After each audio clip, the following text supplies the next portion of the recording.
Baik, Assalamualaikum warahmatullahi wabarakatuh. Hari ini saya akan mempresentasikan tentang penyelesaian masalah optimasi produksi menggunakan program linear dan metode simplex. Nah, studi kasus yang digunakan berkaitan dengan dua produk yaitu yang pertama bernama dengan produk A dan juga produk B. Kita lanjut. Lalu kita mulai di apa itu pemrograman linear. Di sini ada 3 poin, yaitu definisi, metode matematika untuk memaksimalkan atau meminimalkan fungsi linear. Ada juga penerapan digunakan dalam perencanaan produksi, alokasi sumber daya dan logistik. Ada juga yang ketiga yaitu komponen. Komponen ini ada 2, yaitu fungsi objektif dan juga kendala. Nah, di program linear ini yaitu metode matematika yang digunakan untuk memaksimalkan atau meminimalkan suatu fungsi objektif yang bersifat linear. Biasanya digunakan dalam konteks perencanaan produksi, terus alokasi sumber daya dan juga logistik. Dalam program linear ini kita akan menentukan fungsi objektif serta batasan-batasan atau kendala yang harus dipenuhi saat mulai perhitungan dengan metode di dalam pemrograman linear ini. Lanjut, di sini ada apa itu metode simplex. Ada juga di sini ada 3 poin juga, yaitu teknik penyelesaian. Metode simplex itu ada di dalamnya ada teknik penyelesaian, yaitu memecahkan program linear dengan banyak variabel menggunakan iterasi. Ada juga keunggulan.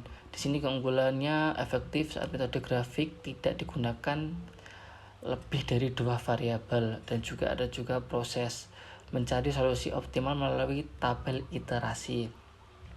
Nah, dalam metode simplex ini biasanya teknik penyelesaian program linear digunakan ketika metode grafik tidak lagi memadai. Misalnya jika variabel lebih dari 2.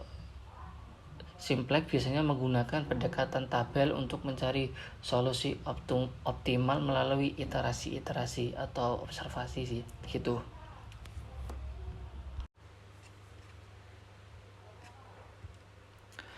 Baik, di sini ada istilah dalam metode simplex. Dalam metode simplex ada beberapa istilah penting. Salah satunya yaitu fungsi objektif adalah tujuan utama dari masalah, misalnya optimasi keuntungan maksimum dan optimasi keuntungan minimumnya, atau bisa disebut kerugian minimumnya. Ada juga kendala, yaitu batasan dari sumber daya dalam bentuk partidaksamaan. Ada juga variabel slack, di mana tambahan agar pertidaksamaan menjadi persamaan dengan tambahan variabel.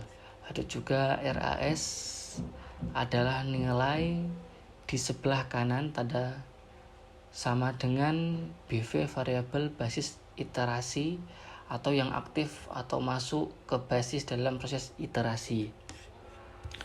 Lanjut, di sini ada studi kasus soal. Dalam studi kasus ini, perusahaan ingin memproduksi 2 jenis produk. Yang pertama produk A dengan keuntungan 40.000 per unit, dan produk B dengan keuntungan 30.000 per unit. Namun produksi ini dibatasi oleh mesin sebanyak 100 jam dan tenaga kerja sebanyak 80 jam per minggunya. Nah, di produk A menunjukkan bahwa membutuhkan 2 jam dan tenaga kerja 1 jam. Sedangkan produk B menunjukkan kebalikannya, yaitu menggunakan mesin 1 jam dengan tenaga kerja 2 jam.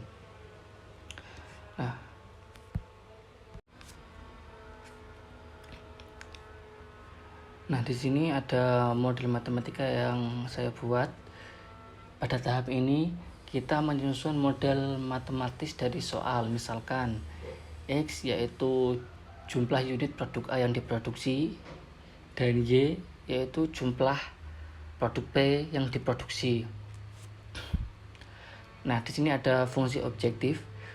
Fungsi objektif ini ingin dimaksimalkan, di mana Z adalah 40.000 produk X dan Y adalah 30.000 produk Y. Nah, sekarang kita definisikan kendala-kendalanya. Bentar.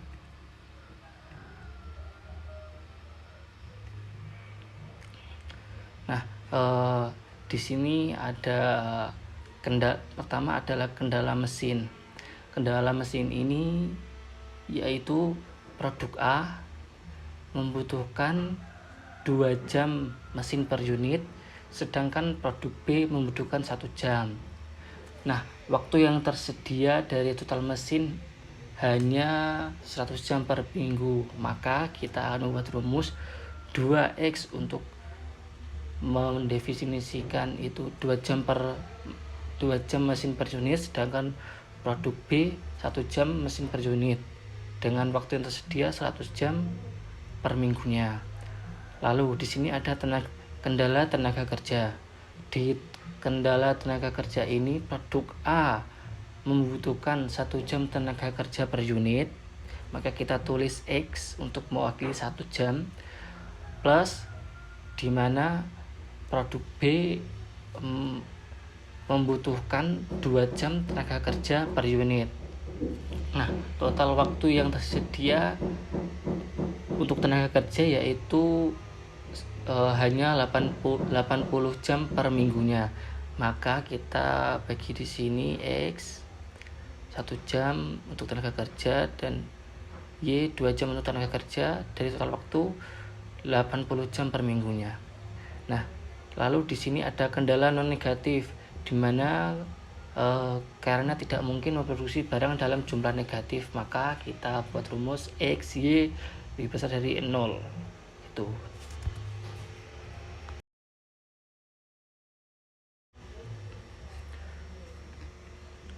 Lanjut, ini ada bentuk dan tabel awal ya. Jadi setelah kita memiliki model matematis, langkah selanjutnya yaitu mengubah bentuknya ke dalam bentuk standar agar bisa diselesaikan menggunakan metode simplex. Pada bentuk standar, semua kendala harus ditulis dalam bentuk persamaan, bisa juga dikasih tanda sama dengan, dan juga bukan pertidaksamaan, bisa dikasih tanda kurang dari sama dengan. Untuk itu kita tambahkan variabel slack ke setiap kendala. Salah satunya yaitu di kendala mesin yang awalnya 2X plus Y pertidaksamaan 100 jam, tambahkan variabel slack S1 menjadi 2X plus Y plus S1 menjadi 100. Lanjut di kendala tenaga kerja yang awalnya X plus 2Y kurang dari 80 per jam, lalu tambahkan variabel slack menjadi X plus 2Y plus S per 2 sama dengan atau persamaan 80 per jam. Dengan begitu kita akan memiliki persamaan seperti berikut. Nanti saya akan tambahkan gambarnya juga di presentasi ini. Dan juga nanti ini fungsi objektif juga bisa ditulis ulang dalam bentuk yang siap untuk simplex, atau Z 40.000X plus 30.000Y kita ubah menjadi Z min 40.000X min 30.000Y sama dengan 0. Kemudian juga kita akan susun tabel simplex dengan baris pertama yaitu kendala mesin, baris kedua kendala tenaga kerja, dan baris 3 menjadi fungsi objektif. Jadi ini dari pertama yaitu kendala mesin, baris kedua kendala tenaga kerja, dan baris ketiga fungsi objektif atau Z. Nah, selanjutnya ada iterasi 1, masuk X, keluar S1. Di iterasi pertama metode simplex kita mulai melihat baris Z. Koefisien negatif terbesar dari Z menunjukkan variabel yang paling meningkatkan nilai Z jika dimasukkan ke basis.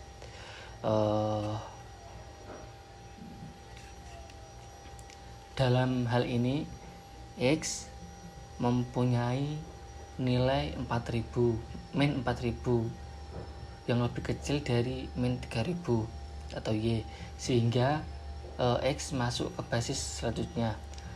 Kita tentukan siapa yang keluar dari basis. Caranya adalah dengan membagi nilai RHS, ini kolom paling kanan, nilai RHS dengan koefisien kolom X, ini kolom X, RHS bagi X. Nah, sekarang yaitu baris per 1, dari 1 yaitu 100 dibagi 2 sama dengan 50. Yang X tadi 2 dari 2 jam untuk mesin tadi, sedangkan baris 2 yaitu 1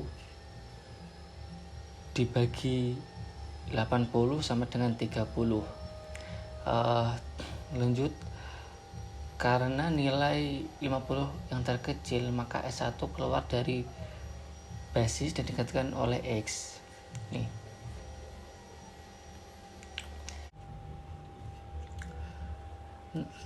Nah, selanjutnya yaitu kita masuk ke iterasi kedua di ini. Nah, di baris Z ini kan mana tadi? Kita masih mempunyai nilai negatif yaitu min 1000 ini di baris Z, min 1000. Maka Y akan masuk ke basis karena ia bisa meningkatkan nilai Z lebih lanjut. Nah, sekarang kita cari variabel yang keluar dari basis. Kita gunakan aturan rasio lagi dengan melihat kolom Y. Ini kolom Y. Baris X 0, maka kita akan bagi baris X, kita bagi 50 RHS ini dibagi 0,5 sama dengan 100, dan baris S2 ini 30 dibagi 1,5 sama dengan 20. Ini hasilnya 40 dan 20. Nah, nilai terkecil ini adalah kan 20.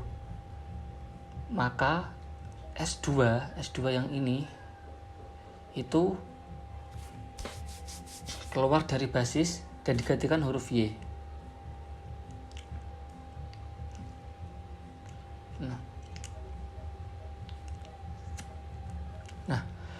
Sekarang X dan Y kan sudah menjadi variabel basis, dimana itu artinya kita sudah menentukan jumlah produksi optimal.